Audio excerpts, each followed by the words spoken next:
President, so far this year, 1,624,790 people have illegally crossed our southwest border. 1,624,790 so far. We have at least 1.6 million people that have also been designated gotaways in the last 3 years. That is, they crossed our southwest border, the Border Patrol could see them, but they couldn't get to them.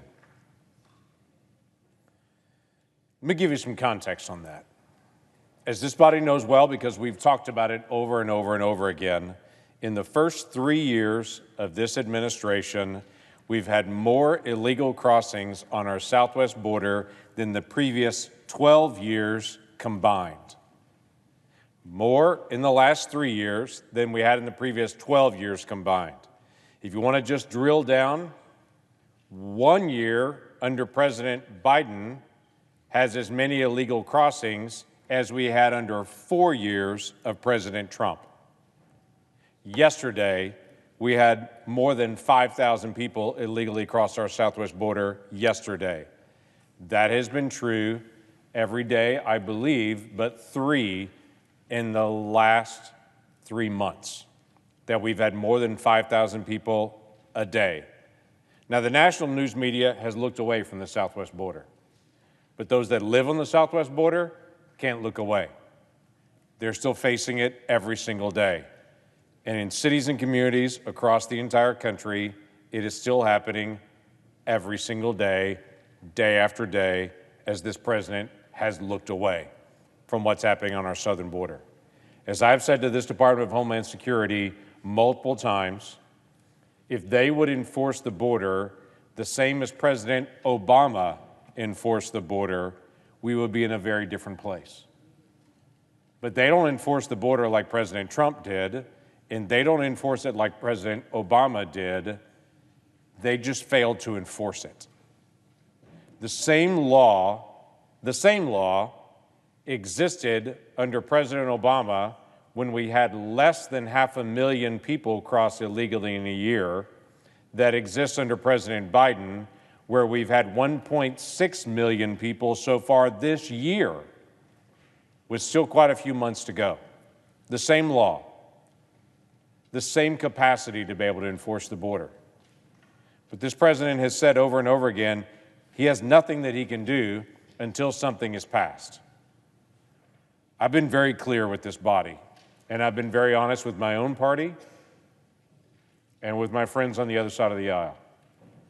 Congress has a job to do. We need to clarify what asylum means. We need to add the funds that are needed. We need to speed up the process. We need to take away the forever appeals that are built into it that incentivize people coming and gaming the system. That is Congress's job. We should do that.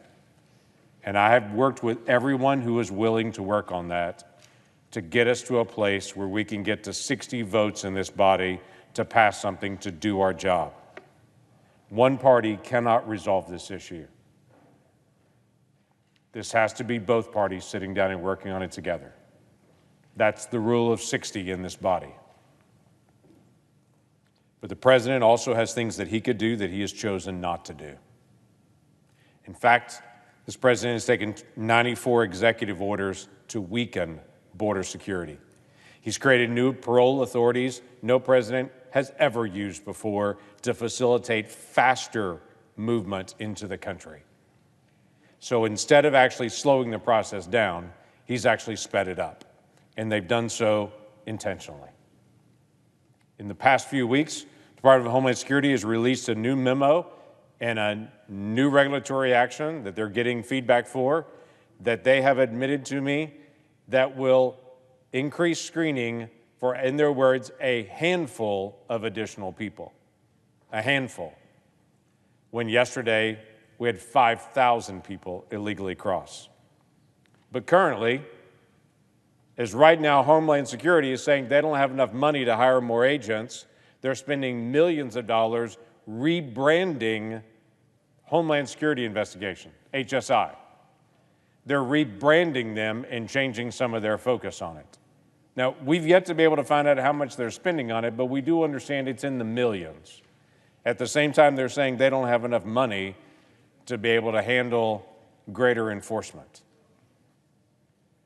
This administration's focused on the things that don't make a difference when we need them to focus on the things that do. This body is also focused on the things that are not making a difference on this. Several of us sat down for months to be able to hash out in a bipartisan way, how do we solve this? We felt we had a solution that could pass. We did not.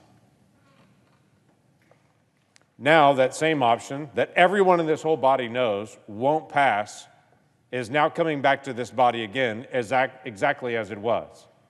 And many of us, including for myself that actually worked on the original language, is saying, why? This is not about trying to pass something. This is about a show vote in this body to show, look, we tried to vote on something and those mean Republicans blocked it. Well, I have to tell you, this vote, when it comes up on Thursday, because that's when I understand it's coming, I'll be interested in how many Democrats vote for this as well. Because I've already heard quite a few Democrats say, I'm not sure I really want to vote for that if it doesn't have Ukraine, if it doesn't have Israel funding in it. Because originally it was border security, Ukraine, Israel funding. And so some of my Democratic colleagues were voting for it, but now that it has none of those things, several of them have said to me, I'm not sure I want to vote for that without the other portions of it in there. Several Republicans are saying the same thing they said before.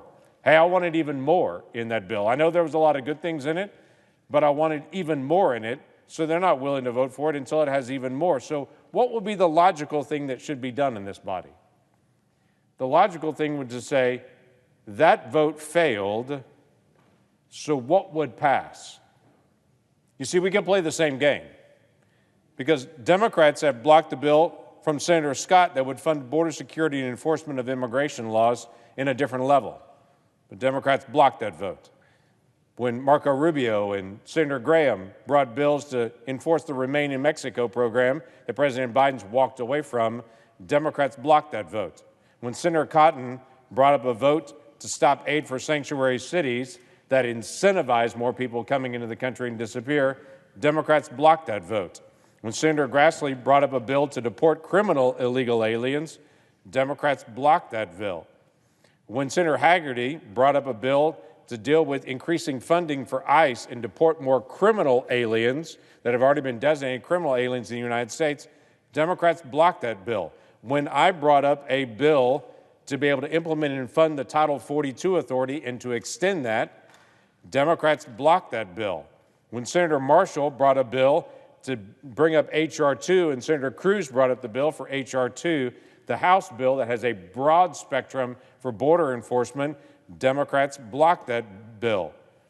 When Senator Hagerty again brought up a bill to ban federal funds from being used to fly illegal aliens from other countries and to be able to give them parole authority into our country, Democrats blocked that bill. When Republicans, Senator Budd, brought up the bringing up the Laken-Riley Act, Democrats blocked that bill. When I brought up a bill dealing with special interest aliens, those the Department of Homeland Security designated as a potential national security risk, when I brought up a bill to say all those folks could not be released into the country, they had to be detained if they were declared a national security risk, Democrats blocked that bill. We could play this game all day long. Somehow this belief that if we bring up a bill that has failed before, that's somehow a strong movement to be able to solve the issue, doesn't.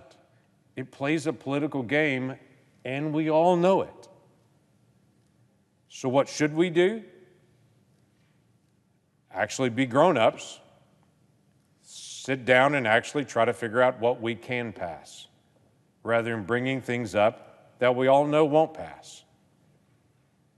Now, I don't know if there's a belief that somehow on Memorial Day week that Americans across the country can't wait for the Senate to vote again on a bill that's already failed before that could come up again as if something's going to be different. I have a message to all of my colleagues. The people of America are not on Memorial Day week focused on what the Senate is doing this week. They're just not. They're thinking about their family member that was lost defending the country, or they're thinking about a sale at an appliance store. They're not thinking about this in this drama. We should take seriously, though, the national security risk that all of us know about and do something about it.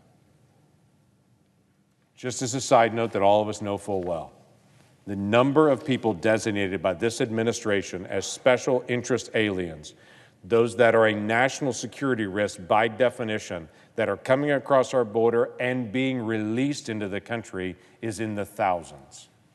We all know it. We should take that seriously. If we want to just deal with the people that are on the higher list, that are on the terror watch list, if I go back to, let's say, 2017, there were 2 people that were apprehended on the terror watch list in 2017. There were 6 people apprehended in 2018. There were 3 people in 2019. But if I take that to this past year, 2023, there were 172.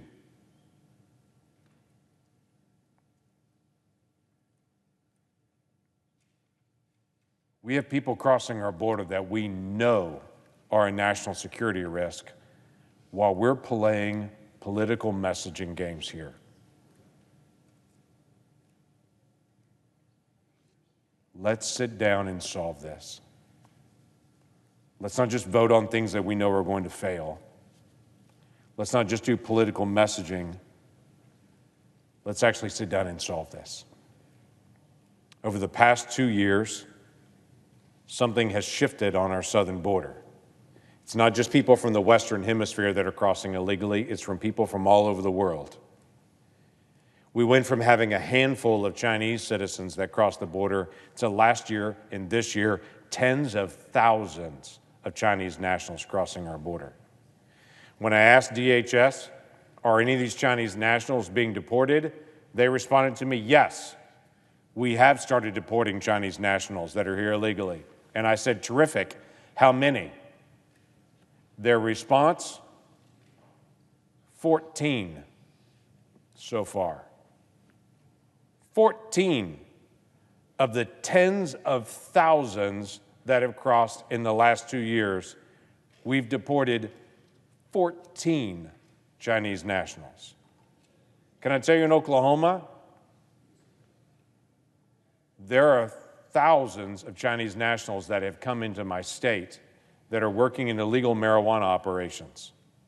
Our Oklahoma Bureau of Narcotics has done a tremendous job of trying to be able to shut down all these illegal grow operations, but they continue to spring up. And over again, when they do a bust, it's Chinese nationals working, individuals that were trafficked over our southern border, and individuals that are in our country illegally present, over and over again. We know this is going on. We know we have a terror risk. We all see it. We know there are individuals by the thousands being released that are declared by this administration as special interest aliens. We understand full well criminal activities that are happening, and we are doing messaging bills that everyone knows will fail.